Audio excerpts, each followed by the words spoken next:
কোনো সেনা সদস্য সীমান্ত পার হয়নি, কোনো মিসাইলও ফায়ার করা হয়নি, অথচ সাউথ এশিয়ার 3টা দেশ যুদ্ধের দ্বার প্রান্তে। ভাবছেন কিভাবে সম্ভব? স্বাগতম দ্য এআই প্রক্সি ওয়ারের যুগে, যেখানে বন্দুকের গুলির চেয়েও মারাত্মক অস্ত্র হলো একটা ডিপফেক ভিডিও। গত কয়েক মাসে ভারত, পাকিস্তান আর বাংলাদেশে এমন কিছু অডিও ক্লিপ আর ভিডিও লিক হয়েছে যা পুরো অঞ্চলের রাজনীতিকে নাড়িয়ে দিয়েছে।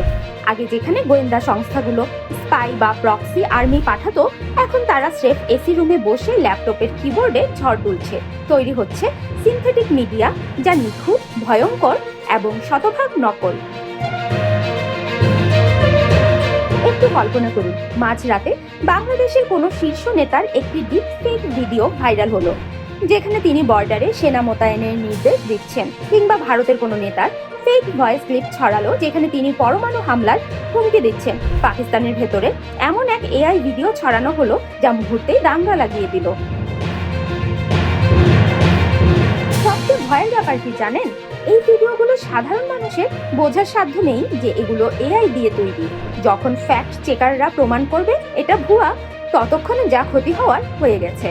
বর্ডারে সামরিক উত্তেজনা তুঙ্গে, শেয়ার বাজার ক্র্যাশ আর রাস্তায় দাঙ্গা।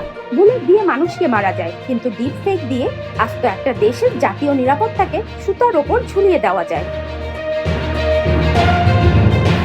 দক্ষিণ এশিয়ার জন্য এটাই এখন নতুন রেড লাইন।